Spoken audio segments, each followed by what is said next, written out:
little flex. I just got erifili.com, which only someone that cares about a good domain will appreciate, but Oh that's a my good one. goodness. Gen Z has a really good bullshit meter against like a company trying to push a message. Like the Make it viral. usually, Give me a viral video. yeah, Can you I just get mean me one? that, but at the same time, that like not giving their teams creative freedom, take the risk of just being fresh and not being like super, super safe, which is not even just like have a little bit of fun. Hello. Hello. Hi, I'm sure you're Kyle. like, where is he? So it was funny as I was accidentally in the other podcast studio recording like studio. Oh, So I'm just like hanging out in there. How you that's doing? okay. I'm good. How are you? Good, good. Well, thank you for jumping on here with me. I'm Of super course. excited. Of course. Thank you for having me. Just a nice little chat. Yeah, totally. Well, so it's so interesting that having this chat after, especially working together now for a while on Stacklist, and I am very knowledgeable on what you do and how your team Yeah, works. I guess now you are from the inside. T- Um, Totally. but yeah, no, it's honestly great. I love it. And you Yeah. guys are genuinely like one of our favorite projects to work with. Well, I can't wait to hear how all this started because that's amazing. I going back, what's funny is looking at your experience and your history, Mhm. thinking about author and Forbes 30 under 30 and building the Z Link. I mean, you must have just been at this for 20 or 30 years now, right? Yeah, 30-year career at least. No, it really is amazing. I would love to know, like, going back pre pre Z-Link, Uh-huh. and before you sort of started the Z-Link, what was kind of um the history, whether it be family upbringing or what you had sort of seen or modeled or learned, or really was sort of getting into entrepreneurial? Were there things that preceded the Z-Link that sort of led to Mhm. that? Yeah, yeah, of course. So a bit of a random story. I don't come from an entrepreneurial family at all, and I don't have a business background. But I sort of fell into this because when I was growing up, I was sort of very, I guess, digitally savvy, and I was always using social media to build communities around my interests and my passions from probably the age of 10. Too young, but like just typical Gen Z things. No, but that's so And funny. Like, don't give kids too many social media accounts when they're too young, or they may build companies. yeah, this was like, my mom versus my dad. My dad was like, "No, let her." My mom was like, "Maybe she's a bit too young to be doing all Yeah, this." that's great. Now she's like, "Okay, I never said that." Yeah, exactly.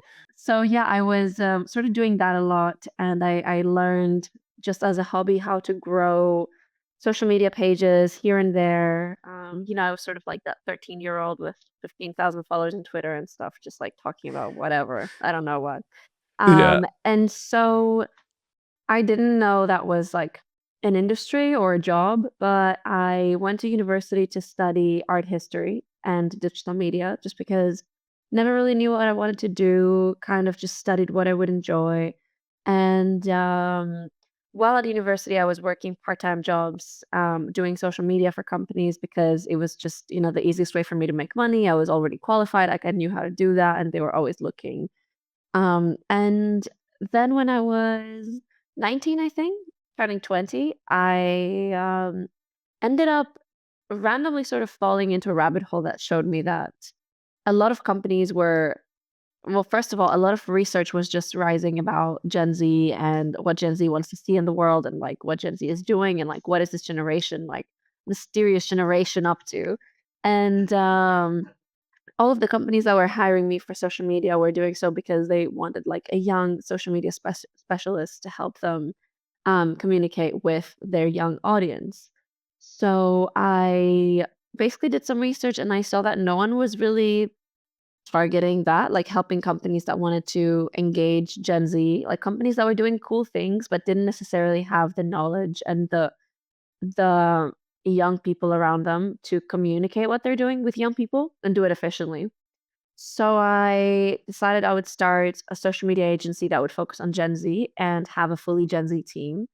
And so I was in my third year of university. I was just turning 20, and that was in end of 2019. And so officially, the Z Link launched in May 2020. So peak lockdown Yeah. time, made it easier, but I was working part-time jobs alongside that, and I was studying and, like, had my mom design my logo, 'cause I mean, Nice. I didn't have a team, and I didn't know anything about raising money, and so I just tried to do it with something like, I don't know, probably £100 in my account. Thankfully, I didn't need any money to start an agency because it was just a matter of, like, having a website and a domain, and that's all I needed at the start. I Yep. was just kind of hoping that I would do all the work myself until I had enough clients to be able to hire, and and so that's kind of what I did. That's the origin story. That's amazing. I love how, like, there's a similar thread there when I think when you're growing up, you get told that you should follow, well, there's two sides. One is sort of you need to go to university and you need to sort of pick something that you can create a career around. And Yeah, you also have people say you should do your passions.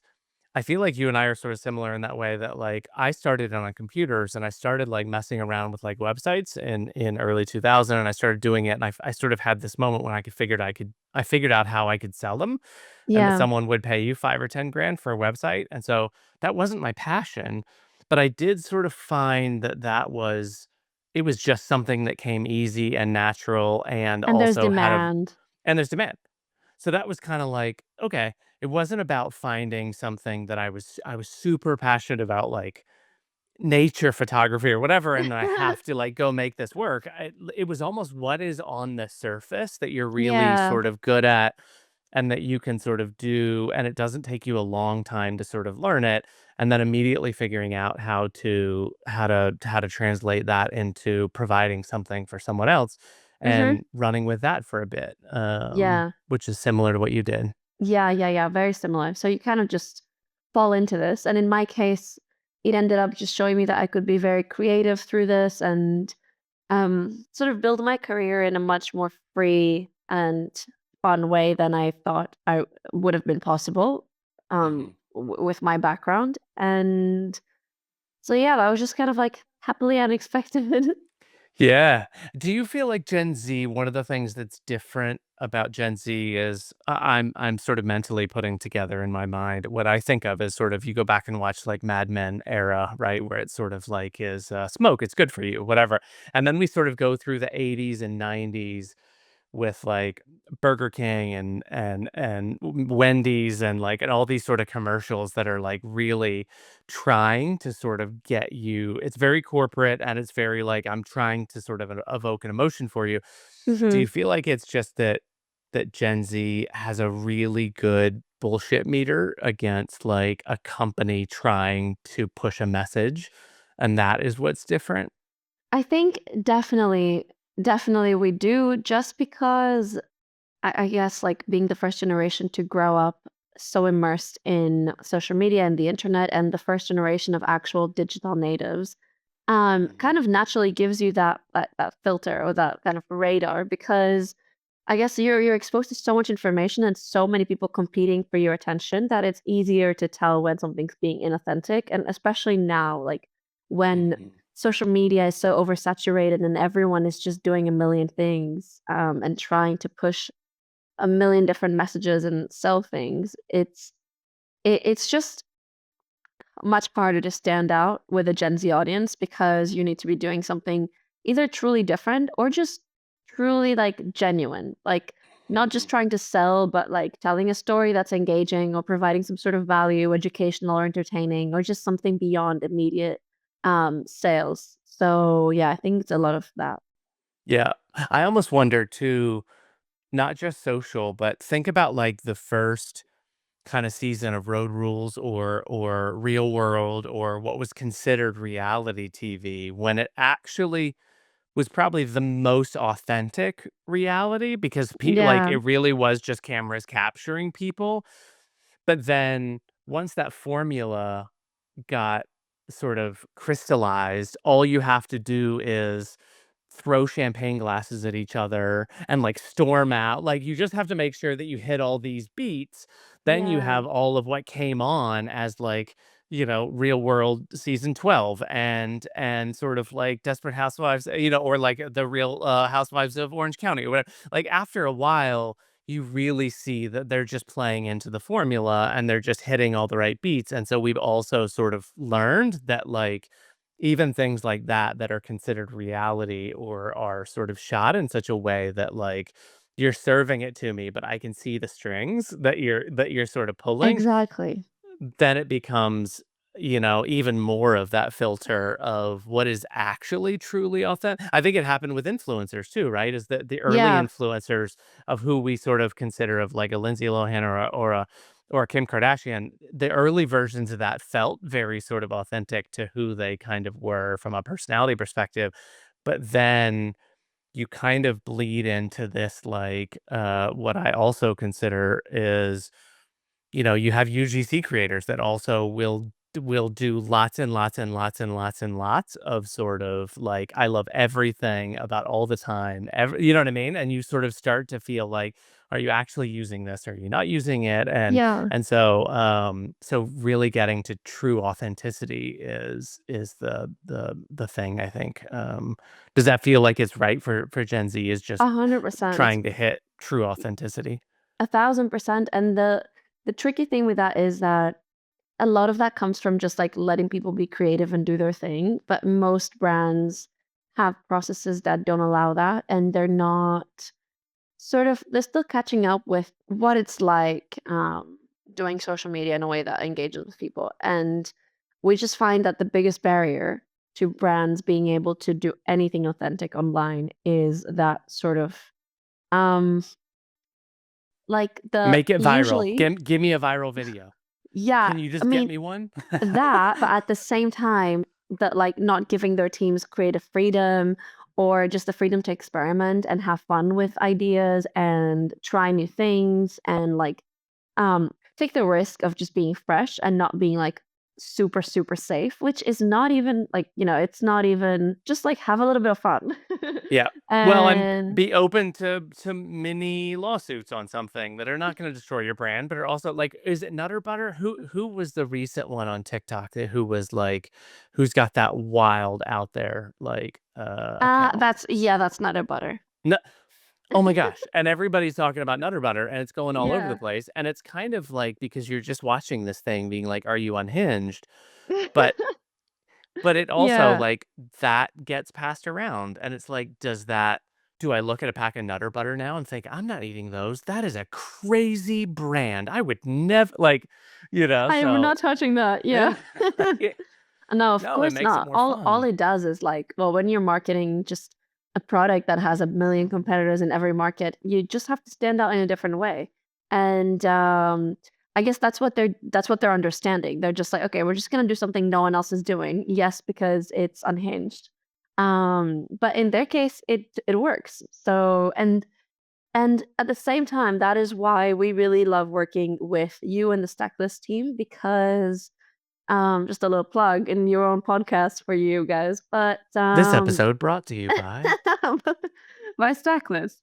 But it's because it's rare to find a team that's sort of, like, so open to, like, the ideas of the young people that they're working with and, like, fully just you guys just, like, trust us from day one, and you're excited about the ideas we have and just, wanna just have fun, play around.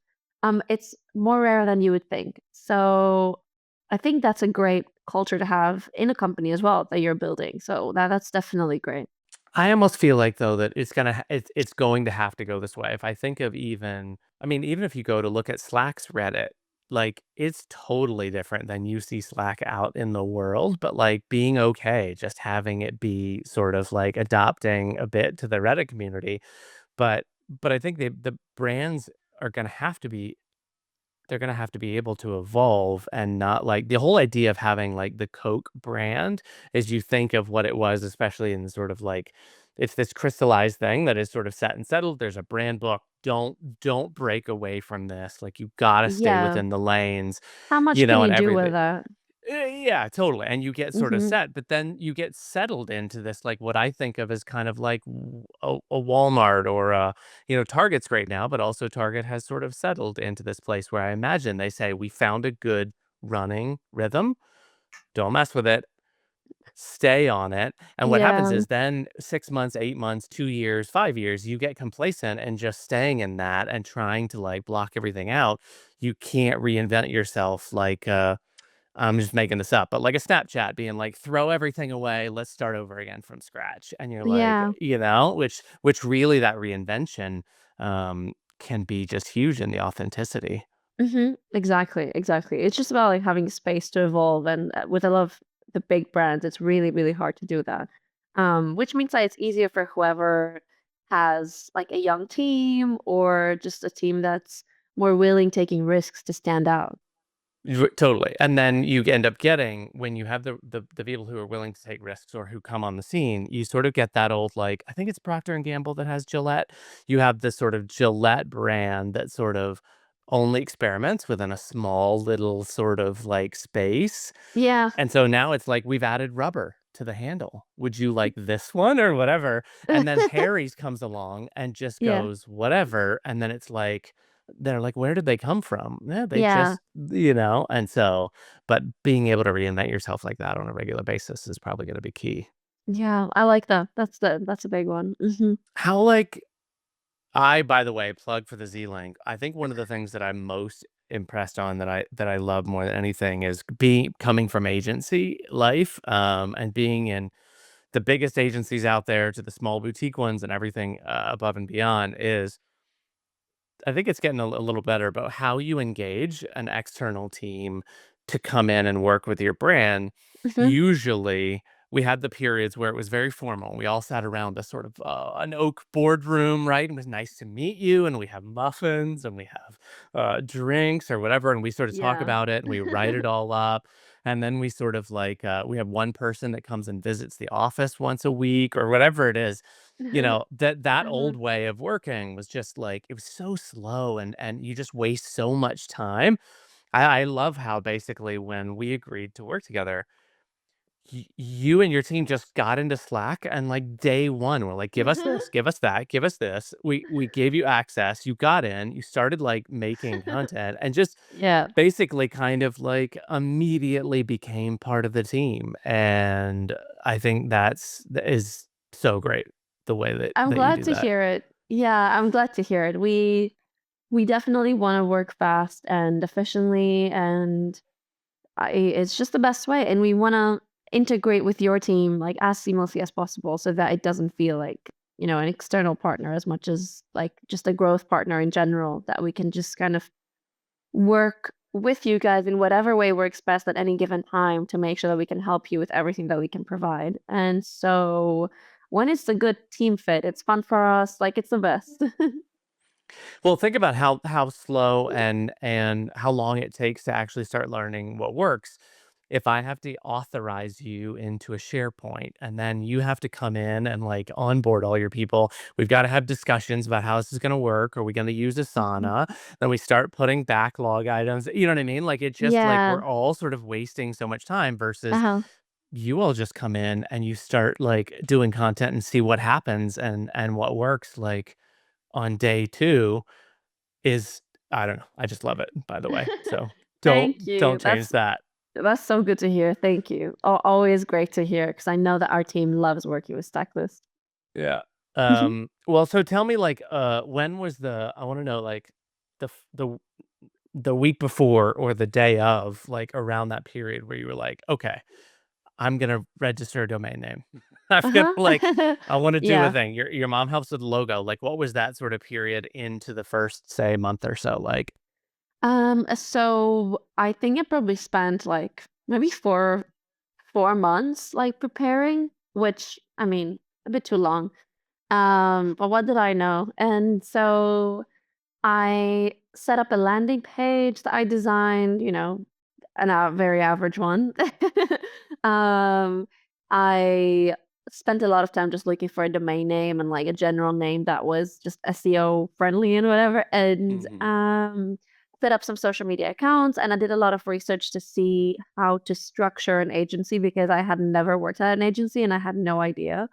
I didn't know really like what services to offer. I had freelanced in social media marketing before, so I definitely had some experience in the field, but most things I really just learned on the job, like in the first year of running the Zealand. Now it's been almost 5, but um, those were the initial stages, like a lot of research and a lot of like scrappy bootstrapping and trying to put everything together in like as efficiently as I could and as cost efficiently as I could too. I bet the reason why you and your team work so well and are so quick and efficient and is also because you didn't look at how agencies do it. I think too many people look in category and be like, "Okay, here's an agency that's doing great. How do they work and what tools do they use?" And they try and sort of almost like cookie cutter pick that up and try and do it again, but immediately you're sort of like constrained by how the other people did it, Yeah. versus building your own path. Yeah, I think you're right. I think you're right. It's yeah, definitely because we didn't really have like a cookie cutter format or structure that we were going to follow at the start. Like we just sort of figured out what worked best as we went along and we're still changing and evolving. So as I started like hiring the first people and building the team, because I know you've only worked with maybe 5 of us, but we're over 20 people in total. So just across different projects that just like the more the team grew, the more I got to learn what works best with our clients and like how we would structure it to do the best we can for our clients basically. And it Yeah. was a lot of evolution in different directions. Yeah. Mhm. By the way, that period of like looking for domain names and setting up accounts and seeing that you can get the same one on Instagram as you can on X, like that little Yeah. period is one of my favorites. And you're also like you're almost putting you're coming up with names and you're sort of putting it out in the universe. How easy it is it to get a domain? Can I get the socials? I have to say it a bunch of times. Stack list, like, I have to say it to someone, see how it gets received, like, that Backlist whole is a great period name. is Yeah. yeah, thank you. But, like, that whole thing of I Mhm. imagine, like, what were some of the other options that you were thinking about during that period before you did the Z-Link? Oh, um, actually, I can't remember. It's been so long, but the Z-Link was sort of just um thankfully, very free, very, like, unused and, good for SEO. There was, like, almost nothing. And so, it came because I wanted to be, like, a bridge between, Gen Z and brands and sort of, like, that link between them. And, Mhm. yeah, hence the Z-Link and just haven't looked back since. That's so great. So what was the first, like, your first month or so once you get it set and settled, and how did you go after, or sort of get your first clients?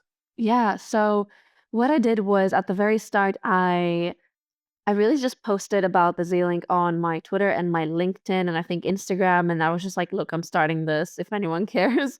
And, that's how And you I had a good got following, right, around that period? on Twitter I did, everywhere else not really, but on Twitter I had, I think, just over 10,000 followers at the time. And, I got my first client from Twitter, I think maybe my first 2. That was just enough to learn how to do sales and send proposals and stuff. And, then what helped a lot at the initial stage was basically the first month of the Z-Link being live. I did a lot of research to find journalists that were writing about Gen Z in just major publications online. And I DM'd a journalist on Twitter and I was like, "Hey, just so you know, I love your writing on Gen Z. And I just launched this agency consultancy focusing on our generation. It's gonna be a fully Gen Z team. Like, if you ever need a source and I can ever help in any way with a story you're writing, just let me know." And it just turned out that she was writing a story about Gen Z consultants, sort of like Gen Z marketing as a concept. And so she featured the Z-Link in her list of like 3 or 4 marketing agencies slash consultancies. And that was for Business Insider. And that ended up bringing a whole bunch of clients actually for a while. And then she wrote about us again and again. I think she did like full solo profile on me too, a few months later, and it was just great for business. More than she knew. Like I told her, I was like, I owe you a bunch of clients. But that was just because of just a DM, really. So, like being smart about getting press coverage at the start helped a lot. I love that process, by the way, and you detail it, and I have the PDF. I'll have to link it in the Yeah. stack, for this episode. It's such a Uh-huh. great way to I think too many people think about, like, all of the sort of formal ways of doing it, but I love those sort of early, scrappy sort of, processes Yeah. of being able to reach out and find stuff like that. I And I know. imagine that helped with 30, under 30 too, is having the Um, Business Insider stuff too, right? Definitely. Yeah. Yeah. It must have. I guess there's a lot of things that they look into, but um like getting a lot of press in the first 2 years or so, just by really reaching out to a whole lot of people was Mhm. something I would definitely recommend. Yeah. Hmm. Amazing. Yeah. So all of a sudden you went from registering domain names and putting up, "Hey, by the way, I'm starting this thing," to like, "Whoa, whoa, whoa, hold on, everybody line up. We'll get to you in order." Uh-huh. Is that when you started bringing team members on? Yes. So it was kind of like that. Yeah, little by little, it was really like scrappy. I just figured out the structure of the team as we were doing it. But yeah, it was kind of like that. There was a year where we went from like 5 people to 20 or something like that. And then had enough capacity in the team and enough people to not really need to hire more for a Mhm. while. So it was just a matter of having enough projects at the same time that allowed us to hire in a smart way. And we were getting from the start of the Z-Link like existing, we were getting a lot of inbound from a lot of Gen Z content creators wanting to work with us. I think they just wanted like a fun remote environment that would be um, full of people their age, like just doing fun things and being creative. And so we got lucky with the people that reached out because that's how I found most of the people in the team. Like I never had to do a very like traditional hiring process ever. Mhm. Um, so yeah, I've kinda like that. Got lucky. Were you searching on like Fiverr and Upwork and other places and then started to sort of build your network, or was it like Um, private friends and family or social? I think maybe one person came from Upwork and stayed as a full team member. The rest came from social media. We got a lot of TikTok DMs, a lot of Instagram DMs, and then if we needed someone, for a role, I would always post on our Instagram, and then people would just send in their portfolios. So a lot of social media based hiring, and then we started building a network of people that were submitting their interest to work with us, but we didn't have yet the capacity to take them on. So we vetted the ones that we liked, and we built a network of maybe a couple hundred that were interested, and so when we needed a project to hire for in short notice, we would just tap into our network of like pre-vetted people that we knew wanted to work with us, and say, "Hey, there's a project if you'd like it." So that was good as well. Nice. Well, building a social company and building up the social following makes it easy for hiring and sourcing because you don't have to go out and use agencies or look too much on boards or things like that when you can just Yeah. say, "Here's what I've got," and everyone kind of comes to you. That's awesome. What was it like for you, like hiring?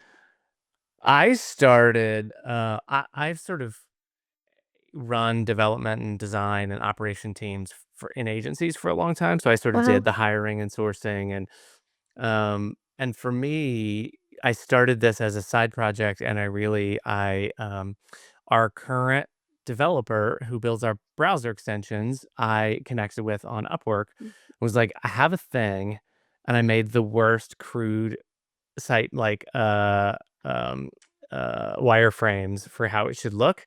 I was like, here's and a Loom video. I'm like, here's what I'm thinking. And I think it was like 500 bucks, and he and I started working on it. And then I got the sort of working prototype. And when I used it for the first time, I was like, oh my gosh, this is the thing. And so I just knew like that I just had to keep going. And so Yeah, I had gone back to some of my network, and then between Upwork and Fiverr, and now our biggest one, we use Contra a lot Oh, I love for Contra. Oh, yeah, that's where we found you as well. Uh-huh. oh, yeah, yeah.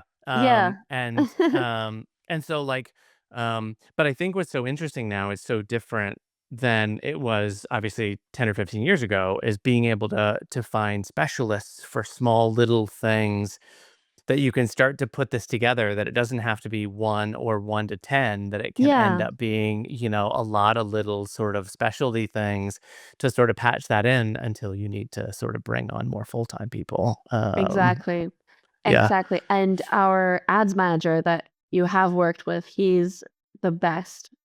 I mean, just so good at what he does, and we found him on Upwork for, like, a very short notice project we had, and I just needed, like, an ads manager, but he ended up staying with us for now it's been I feel like it might have been almost 2 years, and I hope he's not going anywhere because he's, like, the best I've ever worked with, in paid ads.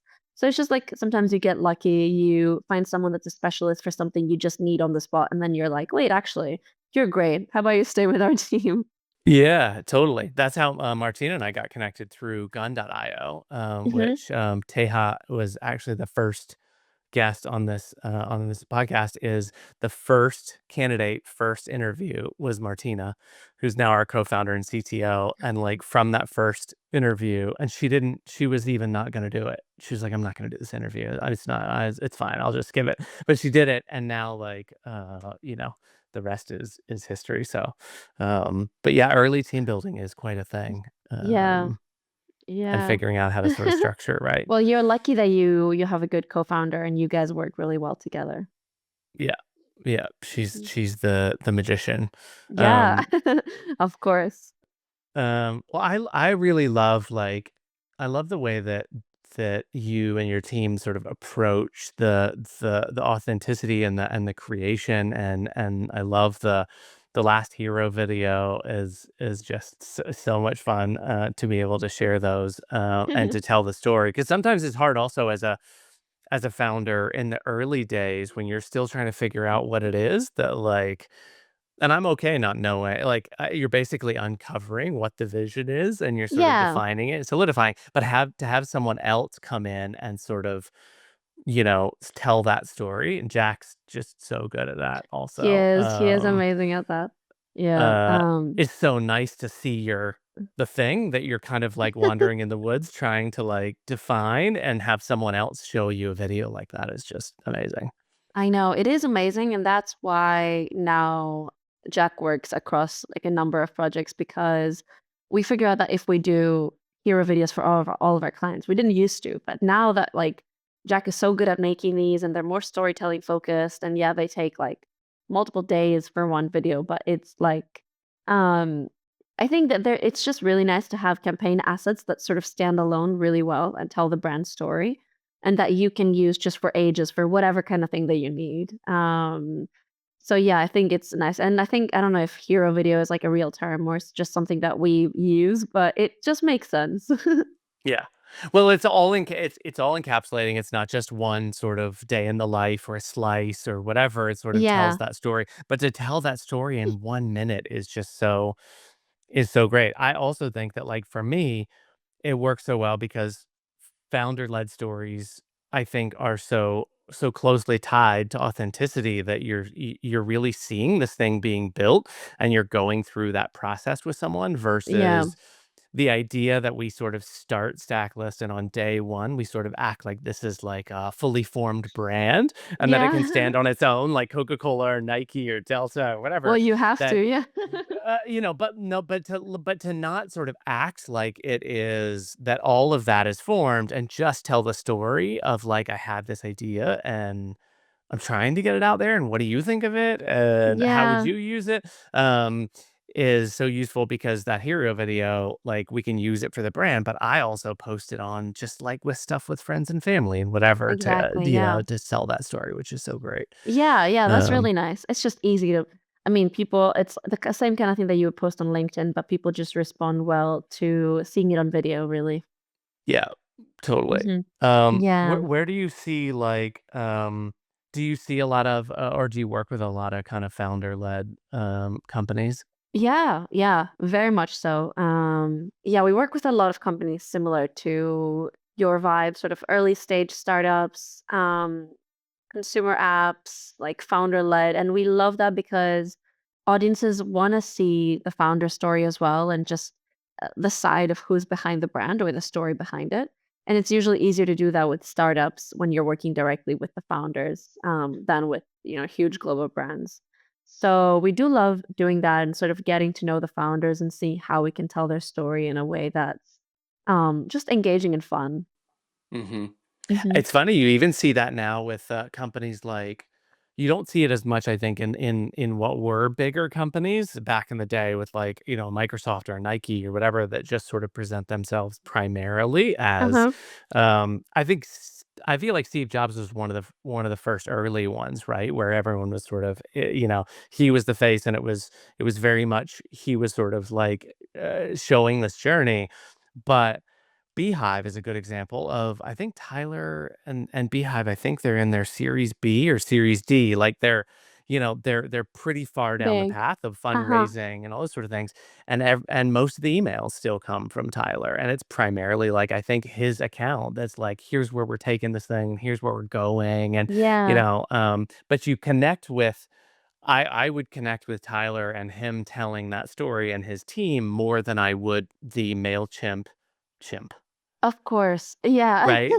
Which to me is 100%. sort of like, okay, it's a chimp or it's a shark or whatever, and I Yeah. like, is sort of but, like, you sort of connect with that person a Of lot more. course. Of course. Yeah, you're right. 100%. And it's nice to have founders that are willing to put themselves out there and kind of be more of the face of the brand because of course not everyone wants to, but it's very nice for the people following your journey because they have another point of connection rather than just the product. What would you say to a founder that We that was like, okay, so let's say that you and I decided right now we're gonna start a company and it is we're gonna call it um Social Media Brands Incorporated, whatever. So we come up with this thing, we do the domain Uh-huh. name search, which you always have to do. Um and we started looking at social. I feel like there's this balance between a lot of times people say just pick one channel that you're really good at and just focus on that one, and then but you also kind of feel like you're supposed to seed all of them with something Uh-huh. so people can kind of find something, but then you also feel split between trying to make content for all of them. Like, what would that like if you and I just registered Social Media Incorporated Inc.com, whatever, and we started on those social accounts, like, what would you do? Um Social Media Inc. Incorporated. I love Totally. it. I'm gonna search Um for that domain, by the way. Yeah, honestly, you should. By the way, little flex, I just got erifili.com, which only someone that cares about a good domain will appreciate, but Oh that's a my good one. goodness, that's like yeah, that is super good. Anything I've sort of been like 6 or 7 characters, I mean, it's just firstname.com is like, okay, well, so sorry good. to the other 5 erifilis in the world, but T Totally. If I try to go get Kyle.com, somebody's gonna hold it hostage for, like, yeah, call.com is $500,000. probably a lot more expensive. Yeah, You've got more totally. competition. Yeah, no, this was relatively easy, but yeah. So what I would do if I wanted to really stand out is honestly focus on sort of like the depends on what we're selling, but the types of hero videos that we're doing that focus on storytelling, like why does this brand exist and who's behind it and all of that good stuff, but told in a way that's very much formulated for social media in terms of its script and format and visuals and hook and everything. I would do a lot of videos like that and experiment with different types of messaging to see what resonates with people more. Like assuming we've got a great budget here and we can just work however we want. Um, Let's don't assume we have a good budget. Like, I also worry, like, should I act like the brand exists and I should start really about like getting the logo and the colors and the palettes and going to Canva and start y- posting, or should I also just start doing myself, right? Of going like, okay, I set this thing up. Here's what we're doing. Like what would, and then do I try and, pick I'm okay at Twitter, so I'm gonna start with that and repurpose those for some other ones, or like what's my kind of day one when I'm when I'm sort of being scrappy. One is definitely, yeah, pretending like the brand exists and like it's a thing you should care about. Because I think, like, you might as well like, it comes from branding, but, like, once you brand it as something that people should pay attention to and you start posting like that, that's a really good start. So, definitely that, and then also being on camera yourself and showing the humans behind it and starting to post about what you're doing and why. And then I would say that, like, people get overwhelmed with where to start, with content creation. So if you're good at Twitter, for example, you start with Twitter and do threads with a good hook that you know people are gonna engage with. And Mhm. then you can always repurpose that for like LinkedIn and Instagram. But like being Yeah. smart about content, working smart, not hard, like instead of coming up with 1,000 ideas, like coming up with one that you can repurpose into 10 pieces of content. um, Thinking more like strategically so you can work efficiently with your strengths so that you're not hating it. Because at the start, like if content is your job and that's not like what you want to be doing for the startup, you're also trying to actually build a product. Um, it's like it's like its own full-time job. So if you're good at a platform or one type of content that comes more naturally that you're used to, I would definitely lean on that. Mhm. I think one of the things that I found was, like, using, InShot and just having something really quick that you can sort of edit a video very, very Yeah. quickly and push it out, and then being able to sort of, repurpose it. I did Ali Abdal's, YouTube course, and one of the things that I loved about that I think the first episode is or the first, like, course is free, but I would highly recommend it to anybody starting social because one of the things that he makes you do is you go set up your YouTube channel, you name it, you put it live. He goes, pick up your phone. He's like, shoot a video, say hi. I made a channel. I don't know if anybody's watching this. Save it, push it, set your phone down. He was like, he literally makes you push a video like, Yeah. while you're doing that course so that you sort Yeah, of yeah. get That's over this great. idea that you've gotta, like, polish all these things and learn hashtags and, like, I gotta That's have lower great. third graphics and whatever. This, like, just push it, push it, push it, and then you get so used to, like, incrementally polishing it a little that it sort of gets to over time, but he also says, "No one's gonna watch Y this video." Like, Yeah. no one, so don't worry about it, like, just Yeah. get through that process, but, Yeah, um, that's great. Anything that sort of pushes you and gets you used to the act of creating content and putting yourself out there, I think can be really good. yeah. But yeah, I've heard Um, great things about Ali Abdaal's programs in general. yeah, so good. Um, what, um, what do you see, like, where so you're 5 years in, Yeah, you're almost. 20 Uh, 20 yeah, I'm people? 25. Oh, Oh my sorry, I thought you gosh. meant how old am I? How many people we are? Yes, how many people Yeah, are we're on the like team? 23, 22, 23, something like that. Amazing. Okay, so fast forward, let's don't do 5 years, let's do 3 years. Like, Uh-huh. what's kind of the focus and trajectory that you're focusing the company on? 3 years.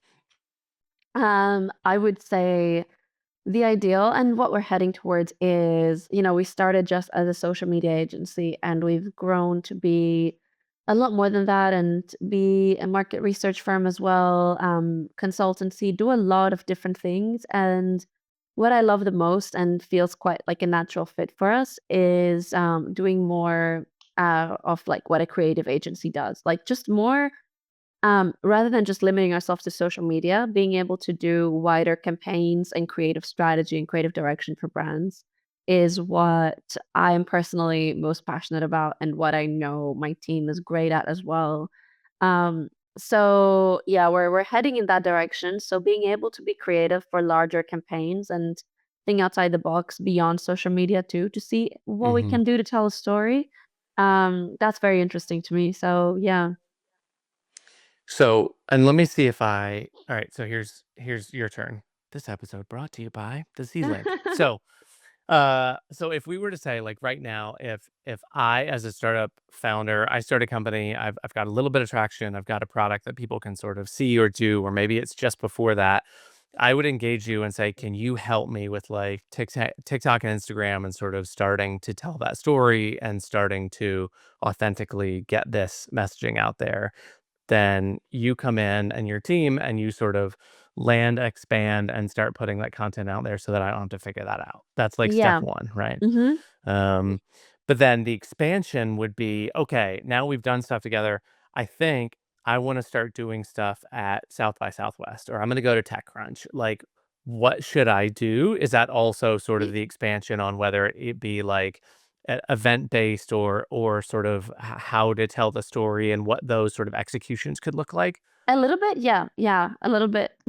So Okay. now, like some of the biggest brands we're working with, our collaboration is like event focused. So it's kind of like Hmm. connecting them with the Gen Z community in London, for example, by organizing curated events for them that just make sense for the brand and for the community. So I can see that happening a lot more. Like a lot more brands are, they've got their social team in house, but they're coming to us more for like IRL community building or just interesting things like that. That also allow us to be creative in great ways. You're a tech guy, so do you know Nothing, the brand? Oh, yes. Yeah. So I love Nothing, and we're just doing a Oh, collaboration event with so good. them, which I'm so excited about. Like honestly, they're a dream client for me. So Yes, I totally. love them. So that's an example, like being able to help brands like that in ways that we haven't really done before, like during an event or just like a community initiative. Mhm. That's super fun. That's amazing. Yeah, Mhm. nothing's great. Nothing to me feels like the modern kinda Gen Z Apple, like that, like Yeah, an that's early what they Apple, want to but like be. yeah, I'm yeah, yeah. it really feels like that just from a design and aesthetic and like and putting the product and the design aesthetic first. Yeah, Yeah, that's amazing. they're amazing. Um, Yeah, I'm a big fan of just great tech design. yeah. And What these earphones, oh, I literally charge once a oh, month. oh my gosh, that's amazing. Yeah, they're Oh, that's good. the ear A's, but they've got something like a 50-hour battery life, and I just like that's how I connected with their team because I tweeted about the earphones, and I was like, "This is so good." Oh, that's so serendipitous. I will, Yeah. I'll put those buds as a card in the stack for the episode. Oh, yeah, you should. Yeah. It's Mhm. great. Um, Yeah, Erifili starter pack, literally. the starter fact, totally. Yeah. Um, cool. So I guess like the last question I would have is looking back at the past 5 years. If you were to do it again, the advice that you would give to a founder in the same sort of in the same spot, anything that you would either do differently or you would say like don't worry about this. This is what you should think about. Definitely um I would say sorry. I'd say get used to getting things done without overthinking every step because it's such a competitive advantage to be able to move fast and launch things fast and experiment. It's not going to help you as much as you think if you spend 6 months planning a launch or a rebrand. And it's going to help you so much more than you imagine if you just have an idea today and you act on it tonight. Like, reach out to a person, like, put up a landing page, like just add a new like if that's for service-based businesses even easier, but like adding a new sort of service to the website to see if anyone cares. It's like um it can be a lot of experimentation and action, and that's the best thing you can do, I think, at an early stage to set yourself apart and move fast and learn a lot because you collect so much data from that. It's like a research lab. That's I feel the most useful thing I did. I love it. That goes back to Ali's sort of posting the video, right? It's the same thing. No Yeah, one yeah, cares. No one's gonna see it until you start to share it, and then you can share it and go, "What do you think?" And you can just ask the exactly. question, and that's it. So no Exactly. one cares, and then just ask the question, "What do you think about this?" Versus like, "Did I get it right? Is it sort of polished? Is it sort of like, is it ready? How are people gonna receive it?" I think sometimes, you get in your head too much about like, how it's gonna be received, and For sure. in the beginning, it doesn't really matter. And yeah, everyone does, but it's just one of the best things to be able to set aside and be like, I'm just gonna do it." Yeah. Mhm. Amazing. Well, thank you so much for the time. I love hearing the Thank story about you. how this started, and I love your team and what Thank you you. do, but I appreciate you coming on. Of course, thank you so much for having me. I really appreciate it. Thank you. Great chat.